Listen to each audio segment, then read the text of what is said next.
मोदी जी, मैं आज आपसे बच्चा बच्चा परेशान है, हर एक नौजवान परेशान है। हिंदू धर्म में गौ खाना पाप है, मुसलमान धर्म में सुअर खाना पाप है, और मर्द होकर औरत की कमाई खाना पाप है।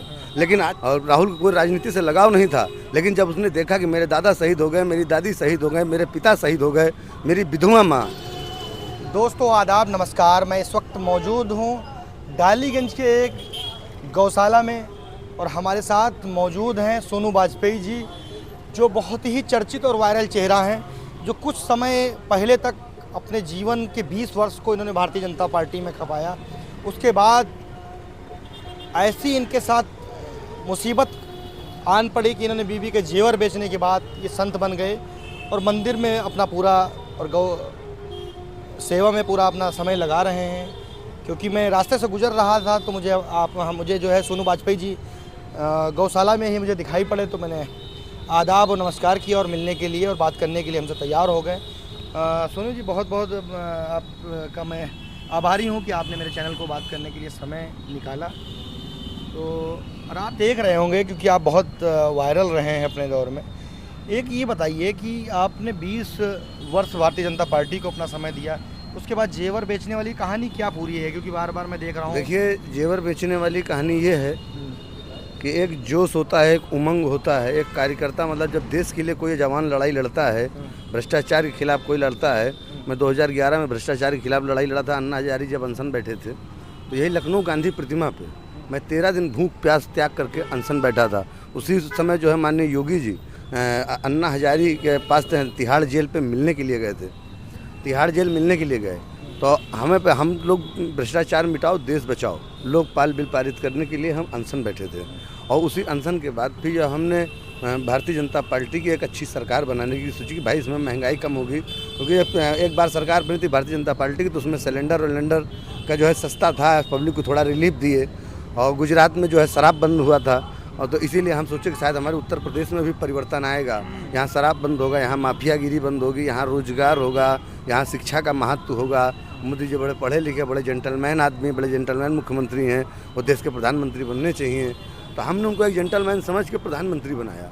आज उन्होंने हमारे देश के साथ गद्दारी किया है, हमारे देश को बेचने का काम कर रहे हैं। अडानी अंबानी को सब कुछ ये दिए दे रहे हैं। ट्रेन बेच दिया, रेल बेच दिया, शिक्षा बेच दी।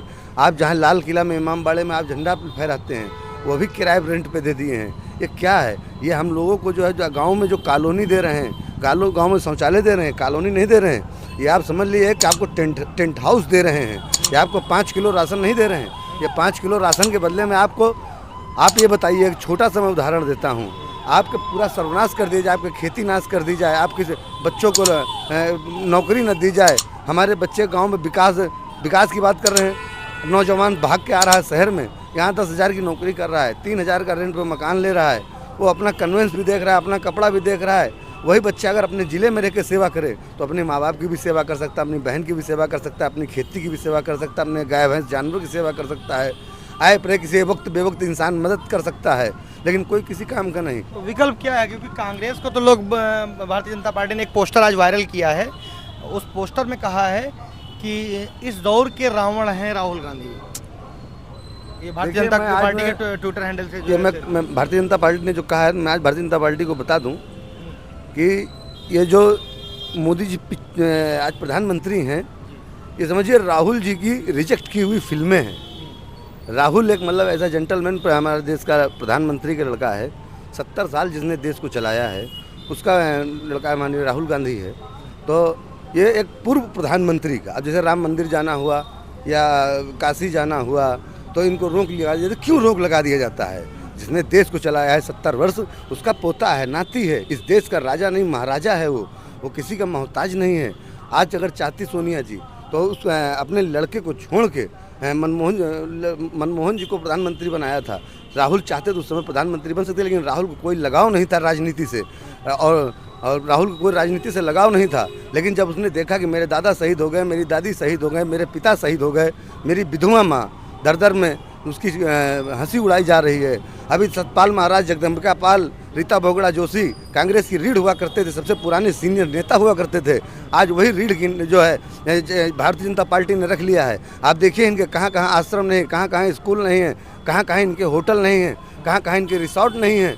ये भ्रष्टाचार लोगों को अपने यहाँ ला के भारतीय जनता पार्टी में उनको क्लीन साफ करने का काम करते हैं, वॉशिंग मशीन बताते हैं। हम तो कहते हैं सबसे बड़े रावण अगर कोई है तो इस समय सबसे बड़ा रावण कोई है तो हमारे मोदी जी हैं। हमारे सबसे बड़े अगर रावण कोई है तो हमारे राजनाथ जी हैं, अमित शाह जी हैं, जो ये राम के नाम पे इंसान को गुमराह करने काम कर रहे हैं। डिप्रेशन पे आज युवा जी रहा है। हिंदू मुसलमान में लड़ाई लड़ा रहे हैं। अरे हमें बहन बेटी हिजाब पहननी चाहते, हिजाब पहने नहीं पहनना इंडिया। ये तो सनातन परंपरा है कि महिलाएं हमेशा घूंघट 1.5 फीट का डाल के रखती थी। देखिए ये सनातन धर्म यो ऐसे है कि इसे कहावत है कि हिंदू धर्म में गौ खाना पाप है, मुसलमान धर्म में सुअर खाना पाप है और मर्द होकर औरत की कमाई खाना पाप है। लेकिन आज का जनरेशन ऐसा हो गया है कि एक पहले आदमी कमाता था तो 10 लोग घर के खाते थे, उसमें बहन भी अपने में दुपट्टा रखती थी, बहुएं जो है घूंघट रखती थी, सास जो है अपने ससुर के सास के सामने बहू बैठती नहीं थी। तो एक बहुत ही रूल्स, बहुत ही सिस्टम फॉलो किया जाता था। अब देखिए अब हमारी लड़कियां हैं जैसे बुरके में जा रहे हैं, कैसे जा रहे हैं, अब क्या ज़रूरत है आप उनको डिस्टर्ब कर रहे हैं?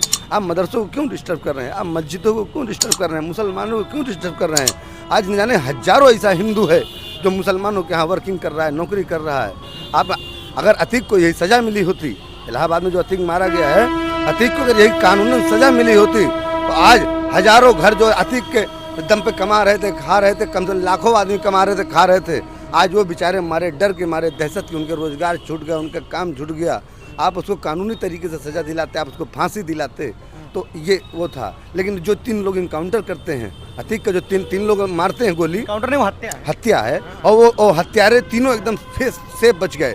प्रशासन क्या कर रही है? आपको AK-47 9mm pistol, repeater, 30 rifle, ये आपको सरकारी जो पब्लिक को नहीं अलाउड है वो आपको दिया जा रहा है। तो आपको किस लिए दिया जा रहा है? प्रतापगढ़ में राजा भैया को वहाँ देखिए, एक CO साहब मार दिए जाते हैं, वो मुस्लिम थे, क्यों मार दिए जाते? जाहोल जंग मार दिए जाते हैं, वो मार दिए जाते हैं, उन निर्दोष मार दिए जाते हैं। केवल पब्लिक मतलब जो चाहे वो कर दे। आपका कानून कहाँ है? आपका संविधान कहाँ है? आपकी सभ्यता कहाँ है? आप जो बताते हैं कि हम देश चला रहे हैं, आप देश नहीं चला रहे हैं, देश को बेचने का काम कर रहे हैं। मोदी जी, मैं आज आपसे बच्चा परेशान है, हर एक नौजवान परेशान है।